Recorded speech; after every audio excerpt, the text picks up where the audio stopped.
That's the way it's looking, yeah. Just curious. Yeah, Okay. yeah, okay. Just curious. You mean done by classes or done is it by like everything? Yeah, classes? yeah, just lectures, yeah. Yeah, so we don't have to, so you'll have more free time for this stuff. Yeah, and okay, as far as the final goes, we talked about that before. Now, I guess I give it a choice between oral and written. Yes. Who wants to do written? I need to. I think everyone wants to do oral, and I then might there's do the written, but I think I'm going to do the oral for like the grade in the class. Right. And maybe do the written just for my master's exam, if that's okay. Okay, Is that because that'll be possible? later anyway. Yeah, that way it gives me a little bit more time to study. too. Yeah. Okay. Is that okay? I don't care. Yeah. And I think the cash was planning on doing the same thing, the oral for the final, and then study some Right. and take it. okay, and Vivian, wasn't your idea to do an oral, or was it Haley's idea? Mine. Okay, yeah, and you want a written, So I can use it for my comprehensive. right? Okay. Oh no. Okay. Because we can't use that for our conference, right? No. Yeah. Dang it. Well, okay. Here's the funny thing about that, and well, okay, I'll let it keep recording. It's no big deal. One of our PhD students is about to take the comprehensive for 773, and so she talked to it would be Dr. Ding.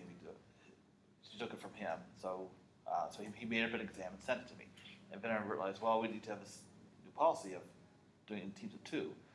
So I thought, okay, well, the only other person I could send it to makes sense would be Dr. Lee. So I said, here's Dr. Ding's test. Do you have any comments, feedback, concerns, anything? So, didn't hear anything. And the exam's supposed to be given next week, so Then it was like written by one person anyway. we're still following policy. Yeah. And now I have to hope that Dr. Schroeder never sees this video. So. Well, maybe you could do that, like, because who could you send your final for to? Dr. Ding. Yeah, but maybe he wouldn't have anything, and then it could all work out. Yeah. Possibly, yeah. So we'll see. Let's look Dr. D not having anything. I love Dr. Ding. I love that. But yeah, he's more likely to actually have comments. Yeah. But here's something to think about. Well, okay. So what I would have to do is avoid putting any questions on it that deal with the stuff from splines that I didn't cover. But I could still put something on splines from what I did cover. So, okay, so yes, there will be some gap in coverage or anything. So, okay. Let's see. Okay, yeah. So, okay, so I'll be making a written exam anyway, and whatever I make up for you to take, probably the actual comprehensive. Now, are you using this class for your comprehensive? Mhm. Oh, that's right. Okay, yeah, And then okay. I'm Yeah. not using next semester. We're gonna Okay, go back and do so really, I'm gonna have 3 people using this class for a master's comprehensive, and then 2, maybe 3 people. Wait, 1, 2, 3, maybe 4 people using it for a PhD comprehensive. So questions are different for master and PhD comprehensive? Not really. Dependent upon Dr. D. Superficially different, because in either case, the test is 2 hours. So. Oh, really? Yeah. How many questions is typically on something like that? Well, I put 4 before, but I may put 5. So, yeah. And we have to answer all of them, or we can pick 2 or 3? All of them. Well, then you can pick 2 or 3, Yeah, but. but- wrong. Yeah. Yeah. In that case, for sure. And the passing score is a 70. So, We get 2 chances? yes, but if you flunk the second one, you can do an appeal, and then we say, are we making progress? Are we making progress in our research? And if so, then yeah, but of course we'll do a 3rd chance. And we've had 2 people use the 3rd chance. We haven't kicked out anyone for failing comprehensive exams. That's a So, PhD. I know, that's scary though. It is. Yeah. It is. yeah. We're gonna have to have like a super study session. Yeah, we especially for 771.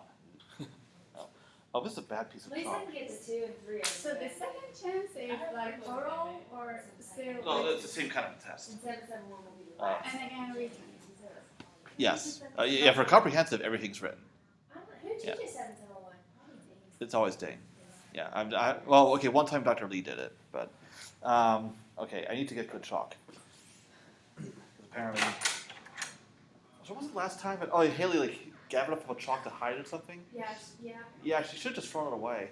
'Cause it's awful chalk. I was talking about Good job. I was talking about you. See, I told you it was crap anyways. That's like, nobody's going to use it. Is there This sucks, but I didn't have my little chalk in my bag when I taught here, and I couldn't find a decent piece of chalk in here. I hate keeping it in here. Yeah, And the there's not any chalkboard good. rattles. Oh, you can hear it in the other room too. It That rattles. sucks. Okay.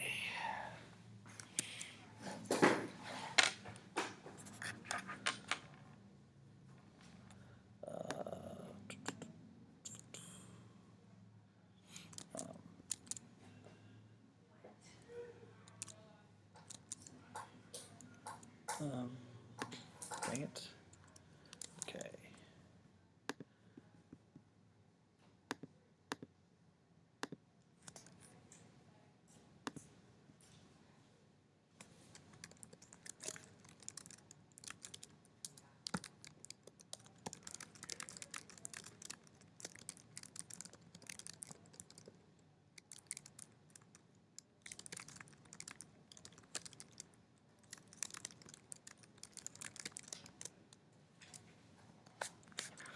Okay, now ODEs.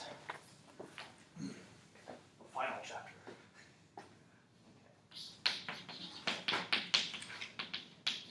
What chapter is this on the topics thing? Or is it not on here? Oh, what? On the printout that you gave us? Yeah. Are we not, Yes, we're getting into this chapter. But yeah, we do chapter 1, then 6 through 12.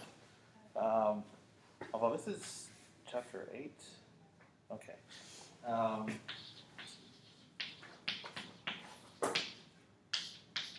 Okay. 12 in the text, chapter 8 in the notes.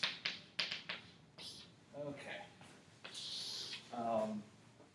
So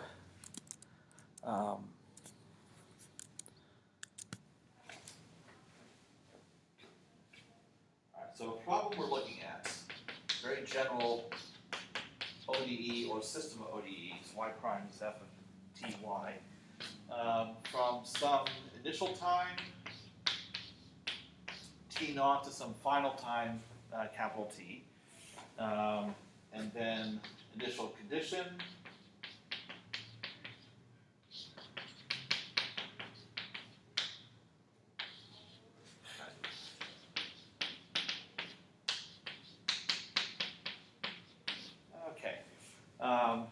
so together, this is our initial value problem, or IVP. Of course, you all know this from whatever classes you've taken, differential equations, which was probably a long time ago, wasn't it? Well, I guess, you just a year ago, but yeah. So it's all really fresh, isn't it? Yeah. Kind of, okay.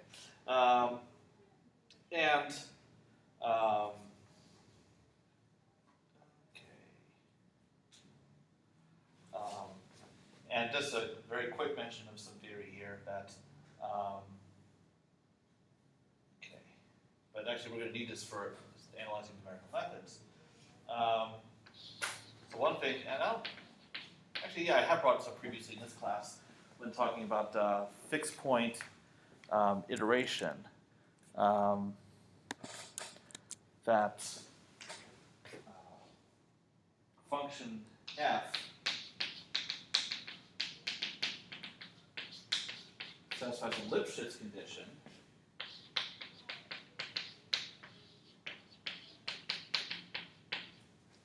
on a domain D, we have this situation, f of, I should say Lipschitz condition in y.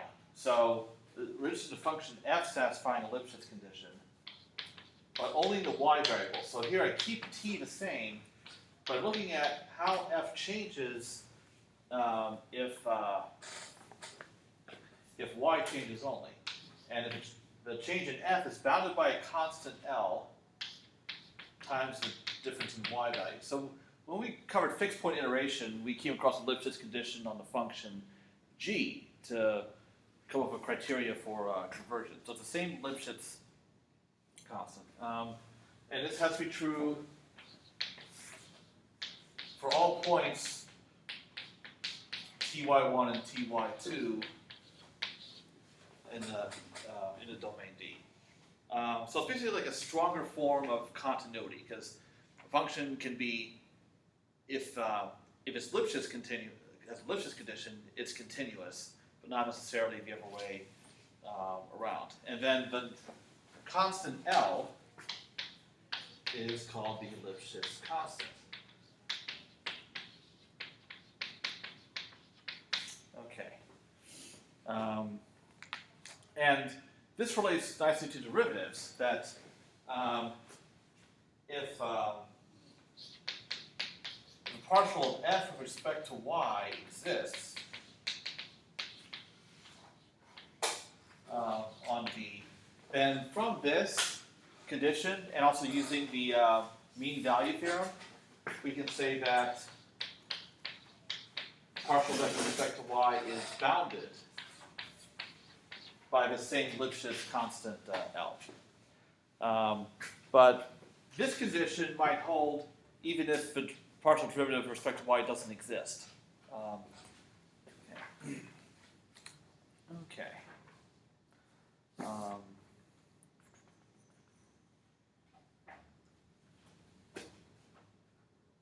right. So now that I have this definition, I can state the theoretical aspects of this initial value problem before we get to the numerical ones. Okay. So first, for definition. So this initial value problem that we have here is said to be well posed if it satisfies three conditions. And these are called Hadamard's conditions.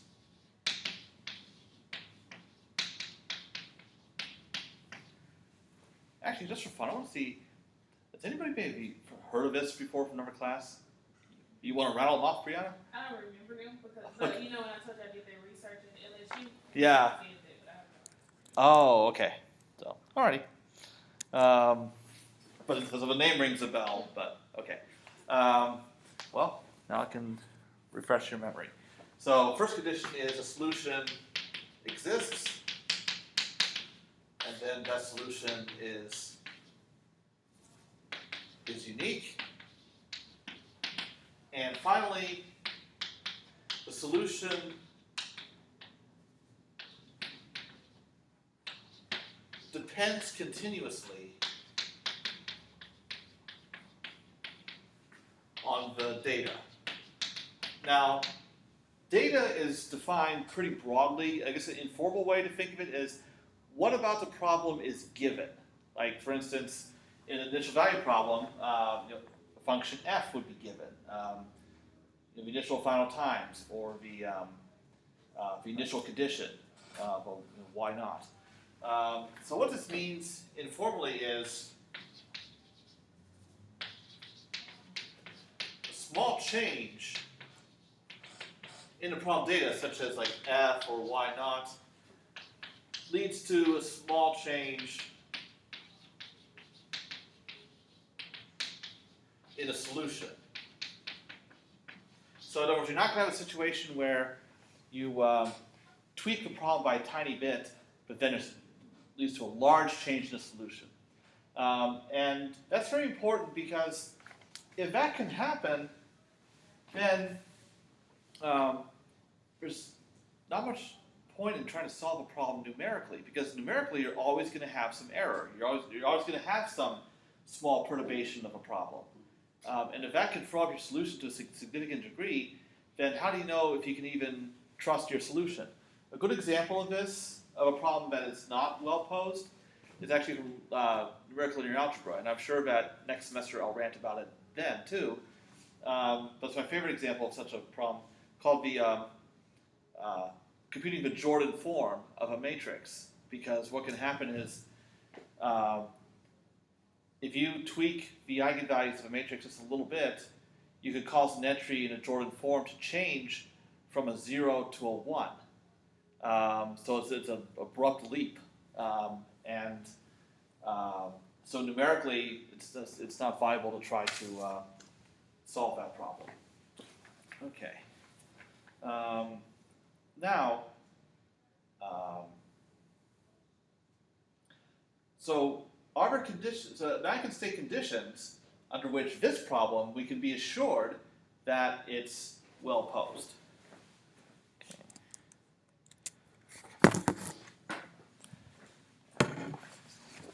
Wow, we need space between these.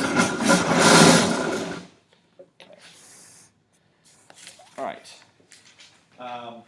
So the initial value problem we're referring to over there is well posed.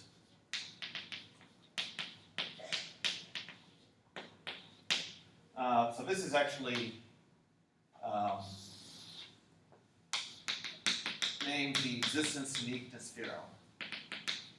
But we can actually go further than that. We can not only claim existence uniqueness of the solution, but well posedness.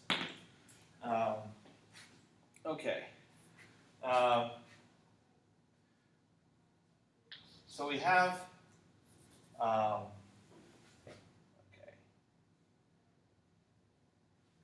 if your function f from your ODE, so your f of ty,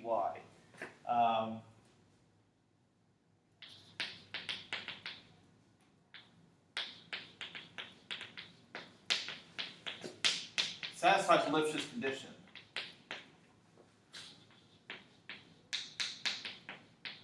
in the y variable on a domain D that is, so we have the interval in time that we're using for the initial value problem for the t variable, and then the real numbers for the y variable. Okay.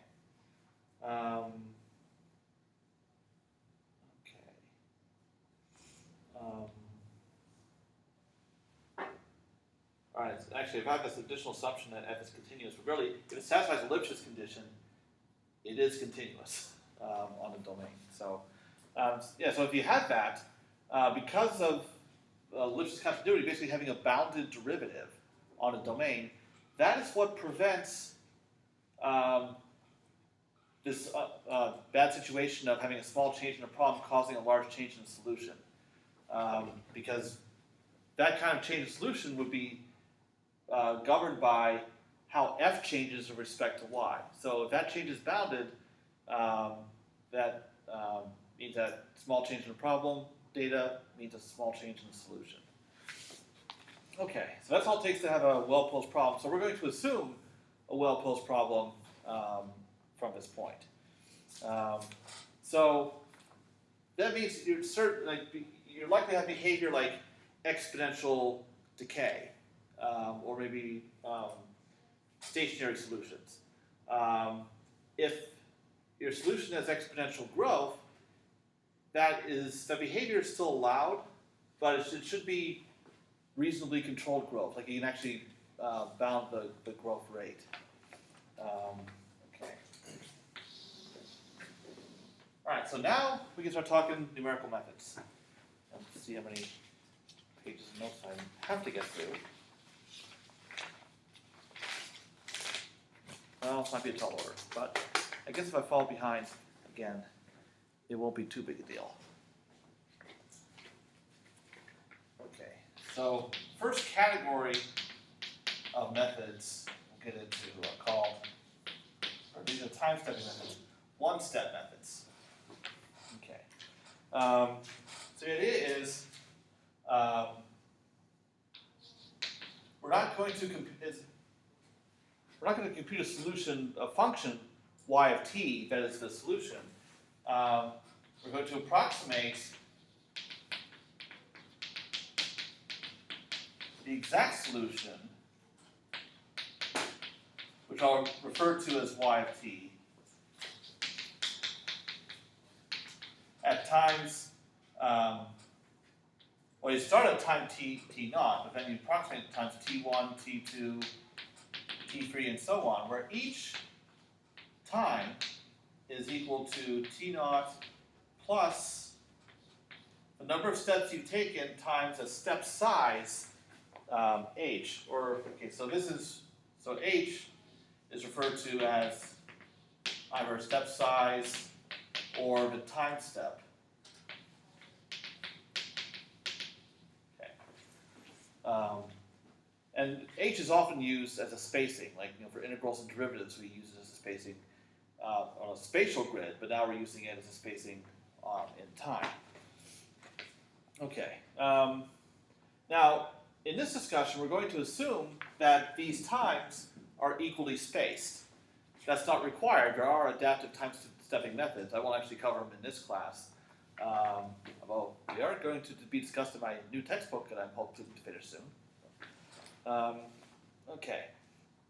So now if I look at a Taylor expansion,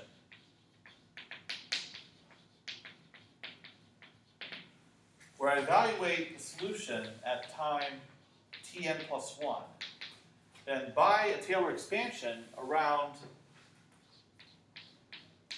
time tn, so tn is the center of my Taylor expansion. Then by Taylor's theorem, I'm going to have h times y prime at tn. And then the next term is going to be h squared over 2. And I'm going to stop the expansion at this point. So we have y double prime at some unknown time at c, where c is between the old time and the new time. Okay.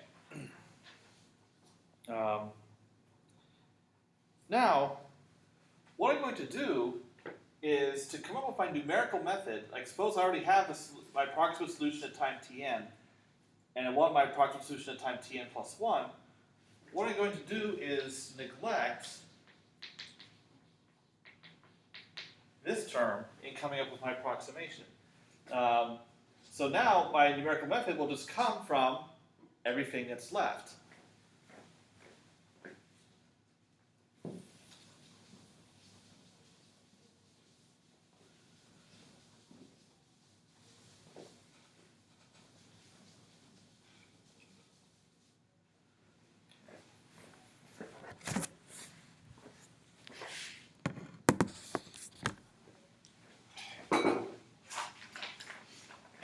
So my notation I use is I'll let y sub n be an approximation to the exact solution at time tn. So I'm often going to be going forth between exact and approximation. Right, so this refers to my exact solution, and this is my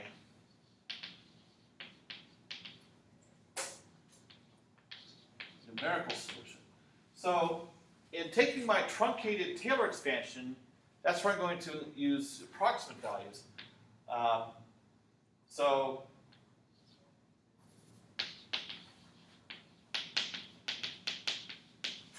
from a Taylor expansion, after neglecting the term of order h squared, I have yn plus 1 is equal to yn plus h y prime. But what is y prime? Y prime is f of Tn yn.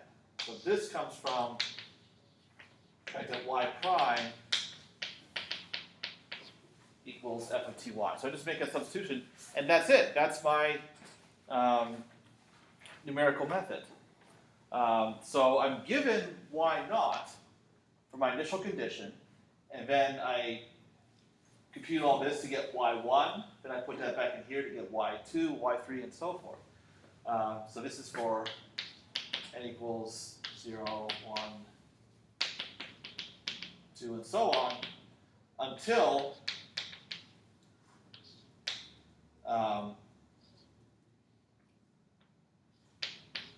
Tn is equal to capital T, my final time, and that's when time stepping stops. Okay. So this is my first numerical method for solving this ODE, or this initial value problem, and this is called Euler's method. Okay. And this is a simplest example of what's called a one-step method. Now, what I mean by a one-step method is we compute a solution at time tn plus 1 using only information starting from time tn and times in between. Later, we're going to see multi-step methods where we go further back in time, like using the solution at time tn minus 1 or tn minus 2. But for now, we're going to stick with this one-step method. We're focused only on this one interval of time at a time. Now, before I go on, though, we'll make sure, because this is something that drives me nuts, this is Euler's method, not Euler's. Almost just said it too, just because. Well, okay. There's this TV series, I don't know if it's still on. Rizzoli and Isles, the cop show, Angie Harmon. Okay. So Isles, so Sasha Alexander, said this line that basically just was going to make a big vein in my head pop, because what she was supposed to be talking about, because I played the scriptwriter for this, is Euler's formula.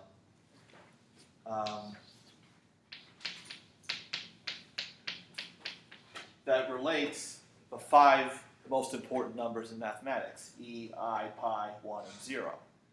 But what she said was Euler's formula that relates to 3 most important numbers in mathematics. It's like, yeah. And at the time, I probably thought about writing to a show to complain or something, but I don't bet many people did. So, yeah. I was like, okay, so there goes America's mathematical literacy down a little more. Okay, so Euler's. Of course, yeah, I can imagine someone's going to mispronounce it unintentionally just to get my goat. But okay. All right. Now. So dark outside. Oh, dang. No more daylight savings. Okay. Now, what we need to do is prove that Euler's method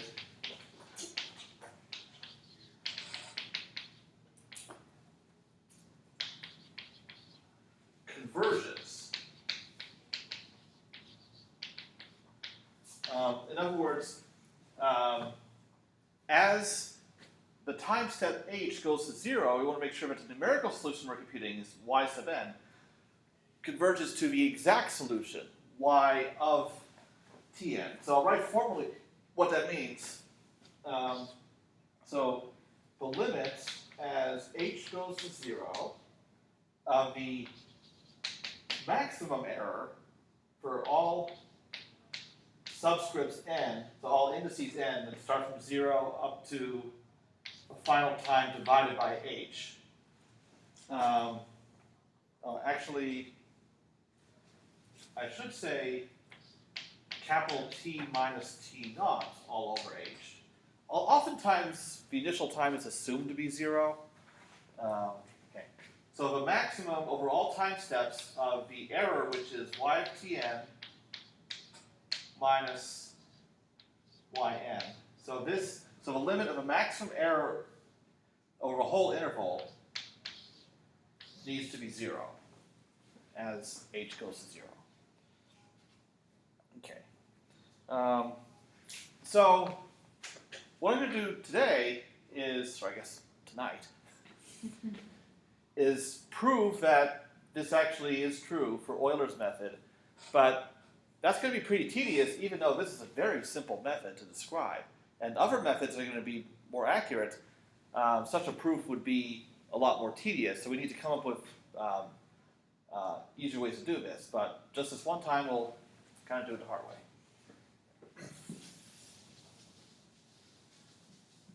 But then we'll see how to do it more easily for other methods. Okay. So here's how the proof proceeds. That Euler's method converges. Okay. So we have this Taylor expansion. And so if we compare the Taylor expansion to, okay, I'll just repeat what's that from before. Y plus 1 equals ytn plus h. Now y prime is f, so I fill that in. Plus h squared over 2, y double prime at some unknown time, c. And then we compare this to the numerical method, yn plus 1 is equal to yn plus h. Oh, I goofed here. I have to, alright, tn is fine, but here I have to plug in not yn, but the exact solution, y of tn. Here, I have tn and I have yn. So, approximate solution plugged into f here, exact solution plugged in here. Okay. Now, what I'm going to do is I'll subtract these. So I have so we have the error at time tn plus 1 equals the error at time tn. And then we have this difference of f values. And notice the time value that's plugged in is the same. It's the y values are different. And then we finally have this term here.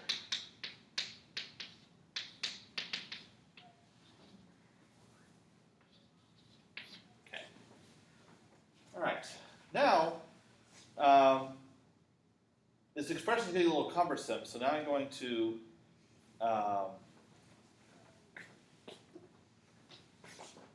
find some notation to help me condense this.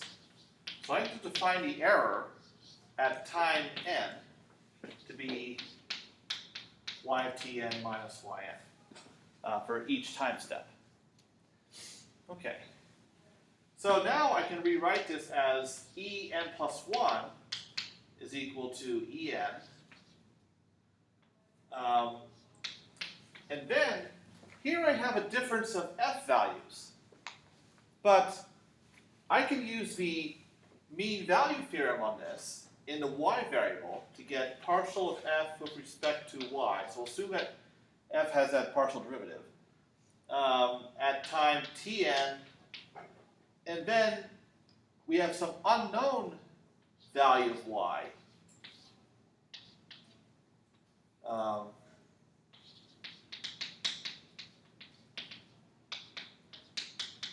That's between the exact and approximate y values here. And then, by the mean value theorem, the difference in f values is equal to the partial derivative times the difference of y values. But the difference of y values is y of tn minus yn. That's just en again. Okay. So all of this comes from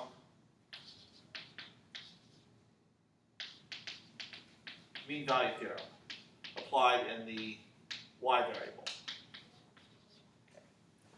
So change in f equals derivative times change in your arguments, which in this case are y values.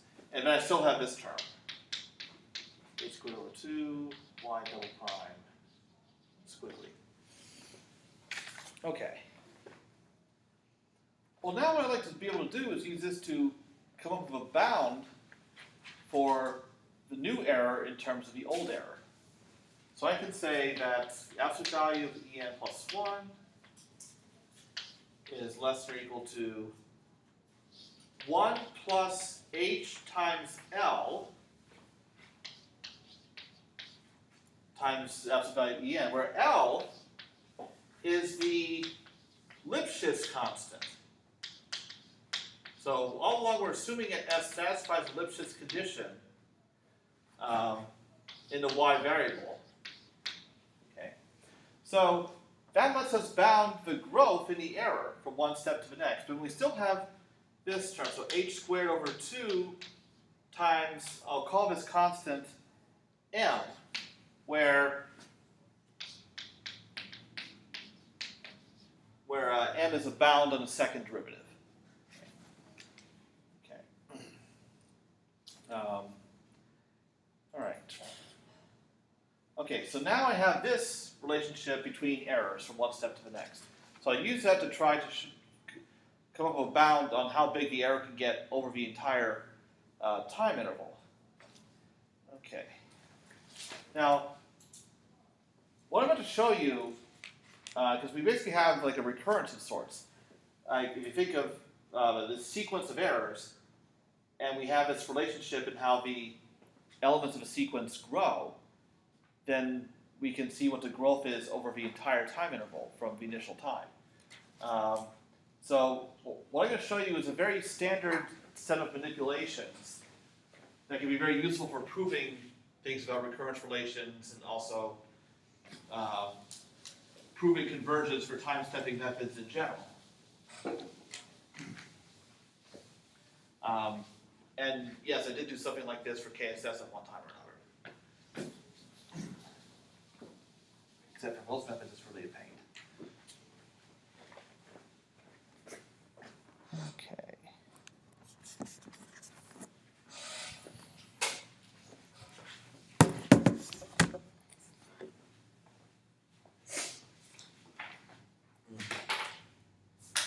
Okay. So, actually, I don't really have this done up in the notes, but I just sort of have the end result, but I'll show you the intermediate steps. Okay. So, en plus 1 is equal to 1 plus hl en plus h squared over 2m.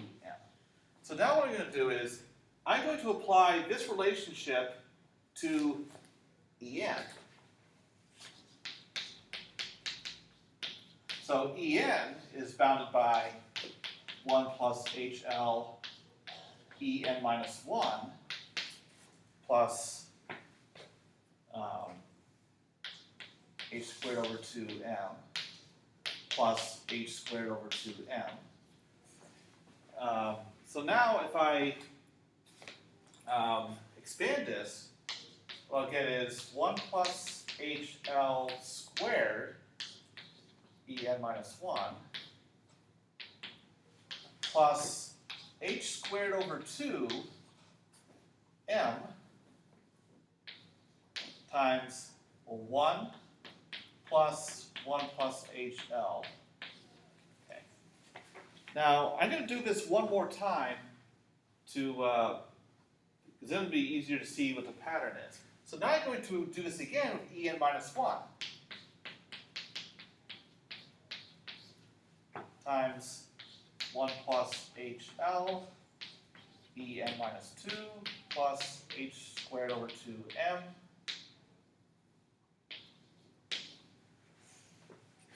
plus this other stuff.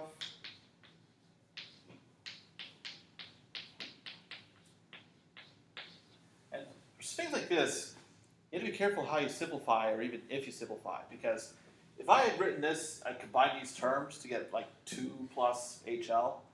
That'd make things harder later. Okay, so now when I expand this, I'm going to get 1 plus HL cubed En minus 2 plus h squared over 2m, and what we get is 1 plus HL plus 1 plus HL squared. Okay. And so on. So if I were to keep doing this, then I can come up with a bound for En. So that would be, because notice from En plus 1 to En minus 2, that's a difference of 3 time steps. So I get 1 plus HL cubed. So over n time steps, I'm going to get 1 plus HL to the n times E naught. And then I'm going to have this h squared over 2m times a sum of powers of 1 plus HL. So it's going to be a sum, I equals 0, up to n minus 1. Because in this case, I went 3 time steps back, but where does this stop? At 1 plus HL squared, so it's 1 less. Of 1 plus HL to the ith power. Okay. So now I want to take this and simplify it as much as I can. What kind of a sum is this? What do we call that? Where it's summing of powers of something. That one.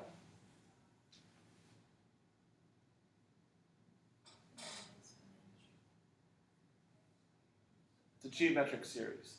Oh. Although, now in Cal 3 you learn about the geometric series where it sums up, goes off to infinity. We're not doing it here, it's a finite one, but there's a formula for a partial sum that we can use. So the formula is, so 1 plus r squared, etc., up to r to the n is equal to r to the n minus 1 over, or sorry, n plus 1. So whatever power you stop at, it's the next one that goes up here. Okay. So now we're going to use that in here with r is equal to this 1 plus HL. So I can say 1 plus HL to the n, E naught, plus h squared over 2m. And then what we get here is 1 plus HL to the n, because we stopped at n minus 1, so here's to the n, minus 1, all over 1 plus HL minus 1. And here we do want to simplify. The 1's cancel. And now that I've done that, what else cancels? Yeah, this factor of h cancels with one of the ones up here. So what we have here is now of order h. Okay, so let's write that neatly. So 1 plus HL to the n, E naught, plus HM over 2 times 1 plus HL to the n minus 1 over L. Okay. All right. Now the next thing I can do is, well, first of all, this term is actually 0 because initially you don't have error. It's assumed that because you're given this initial condition, y naught, which is equal to y of t naught. So by the initial condition, e naught is 0. So that's gone. Now the other thing I can do is 1 plus HL, those are the first two terms in the Taylor expansion of e to the HL. So I can say this is less than or equal to hm over 2L times e to the HL n minus 1. Oh. HLN, headline news. Alright, sorry I could resist. Okay, I can simplify that a little more.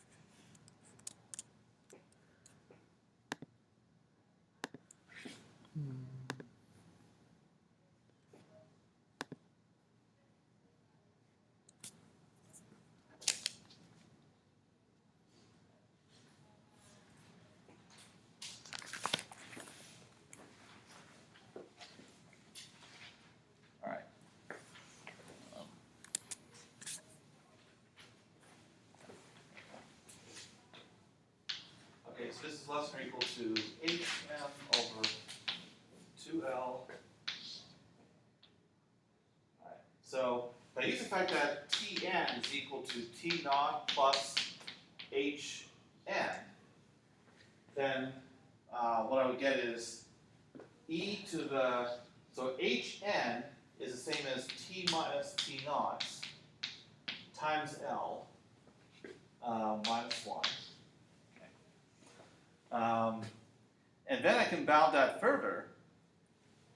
Sorry, that's Tn. Okay. Because Tn can only go up to the final time. That's all I care about. So I have e to the L capital T minus T naught. So the entire width of the time interval minus 1. Okay, so the nice thing about this is a bound on the error.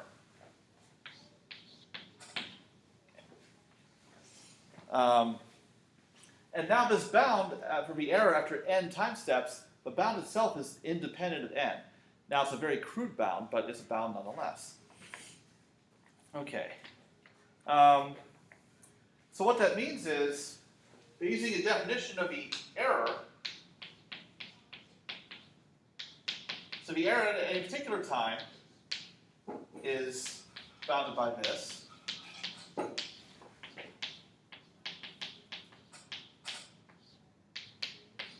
And this is true for all n up to the maximum number of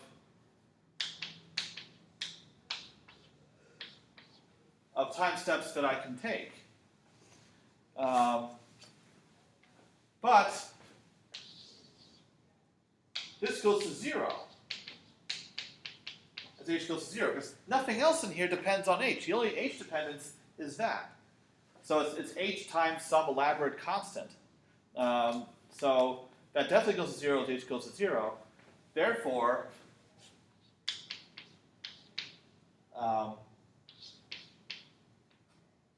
yn converges to y of tn. So the numerical solution converges to the exact solution as h goes to 0. So Euler's method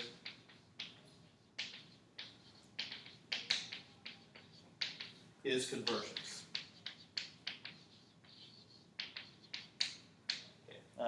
And here we use the assumption that this is a well-posed problem. F satisfies the Lipschitz condition, and we had to rely on that to make all this work. Okay, but another key point to make is, notice how h is involved here. It's only h to the first power. So it is first order accurate.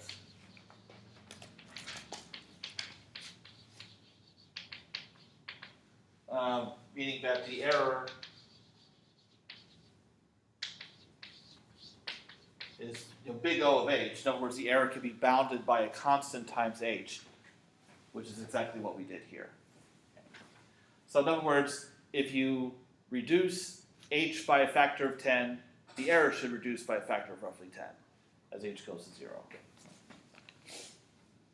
Okay. All right, so questions about this big old proof? Okay.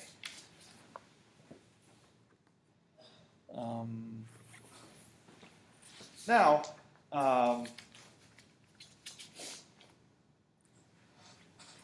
there's one important thing, though, that this proof unfortunately does not take into account, and which needs to be taken into account when we're using methods like this on a computer.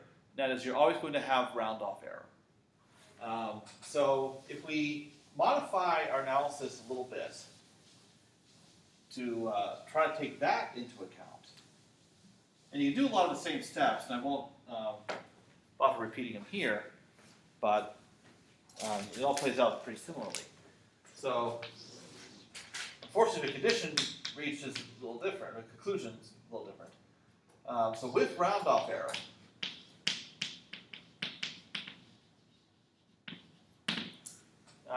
so the assumption we make in that case is our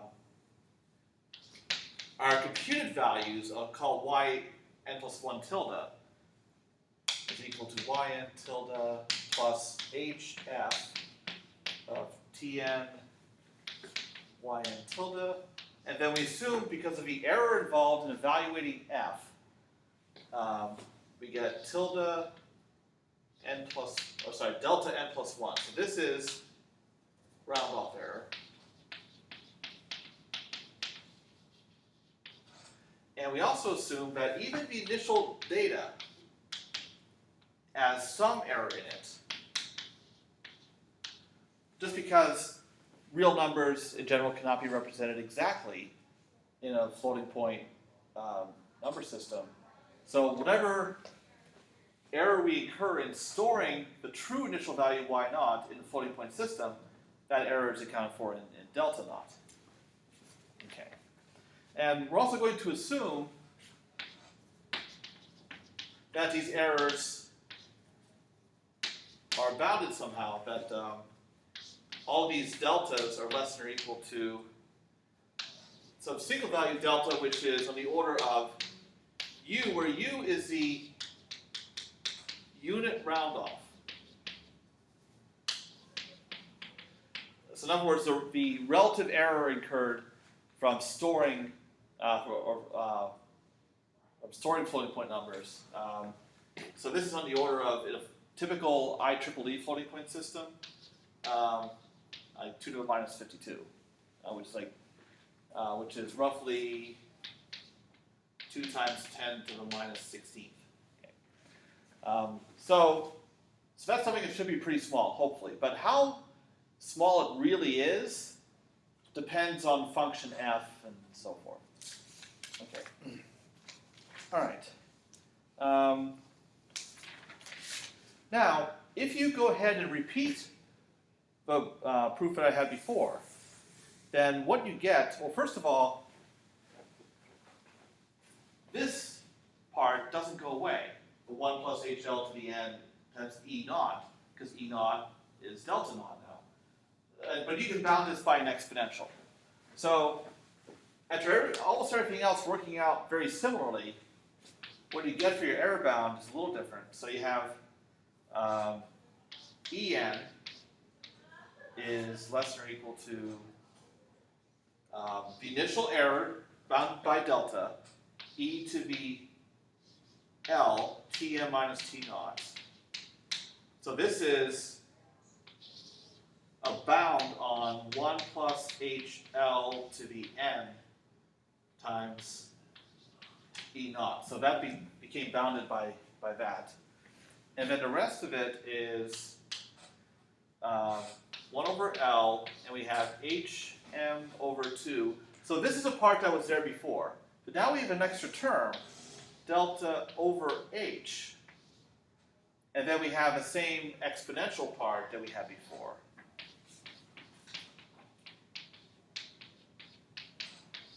Okay.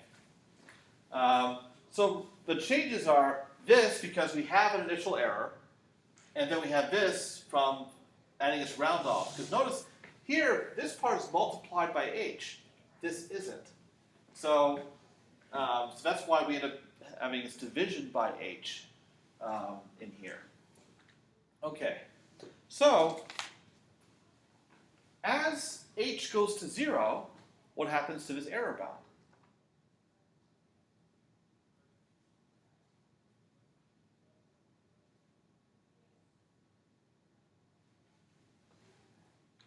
It gets larger. Yeah, because of this term right here. That's going to 0 like before, but that's going to infinity.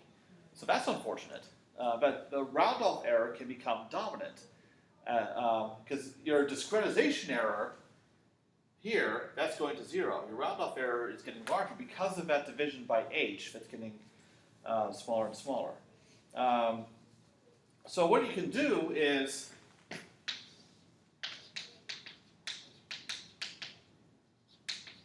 you can minimize. So if I call this function, I'll call this g of h. So you can do the usual minimization procedure. You can take a derivative, set it equals 0, and solve for h. And what you get is, so it's not really an optimal h because this is such a crude estimate anyway. From setting a derivative equals 0, what you get is a square root of 2 delta over n. So what this means is, if your usual machine precision is on the order of 10 to the minus 16th, you should use a step size h on the order of 10 to the minus 8 because of a square root. So once you start getting past that point, chances are you're not going to see any more accuracy, or things could get worse because of a round-off error. Okay.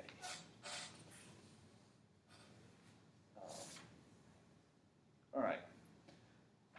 So any questions about this bit? Now, I have an example on. Excuse me, I have a question. Yeah. So how this relates to the function f? Oh, of this? Yeah. Prove a Lipschitz constant L. Because L is a bound on that derivative.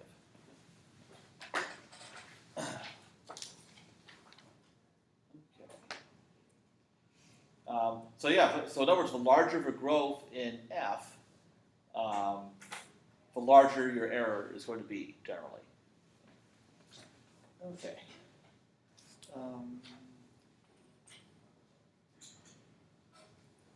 All right, so in this example I do on page 124 in the notes, what I do is I look at both error estimates. So with this error bound, I can find, like first to try to make that below a certain size, I can basically set this to be like less than some error tolerance epsilon. And I can solve for h, because based on whatever I know about f, I can estimate the Lipschitz constant, I can estimate m, the size of the second derivative solution, and I can get some ballpark estimate for how small h should be. And I can do the same thing here, so I can use this to try to guess at an optimal h to make the error as small as possible. Okay. Although what happens in the example is, if I just want the solution, the error to be like less than say 0.001, so 3 decimal places of accuracy. So I do that solve for h, and I end up getting a let's see, getting a really small h, and then I go ahead and use it, and the error is way smaller, because so the thing is, this error bound. This is not a sharp error bound. What I mean by sharp is, this would be a sharp bound if the actual error turned out to be only slightly less than or equal to this. But in fact, I've played so fast and loose with like saying this is less than or equal to this, less than or equal to this, that in reality, this bound in practice turns out to be much bigger, like several orders of magnitude bigger than this. So what happens is, in the example, I want the error to be less than 0.001. I use this to solve for h, try it out, and the error I get is on the order 10 to the minus 11. So very much overkill. What did you call it? A what bound? A what? You gave it a name. You said it's a what kind of bound? Oh, this? A strong. Okay, like is it Sharp. Sharp, Okay, yeah. that's the word I was looking for. Okay. Sorry. Yeah. Understood. Yeah. So this might not be the most practical way to do this, but there are other techniques that are more sophisticated at developing ballpark error estimates that are sharper to try to select a good step size. Okay. So this is not really the way you would do that. So I don't really want to spend time on that. I mean, I'm meaning a sharp, but I didn't get what you mean here by sharp. Oh, just that this, whatever it is I'm trying to bound, is that this is actually, yeah, okay, it's not just greater or equal to, but it's only slightly greater than. Yeah. Okay. Yeah, because, I mean, I could say The that, difference is not too much. yeah, because, I mean, something like this, that's a sharp bound. But I can also say, and that's true, but this is not very informative. So that's the idea. Okay.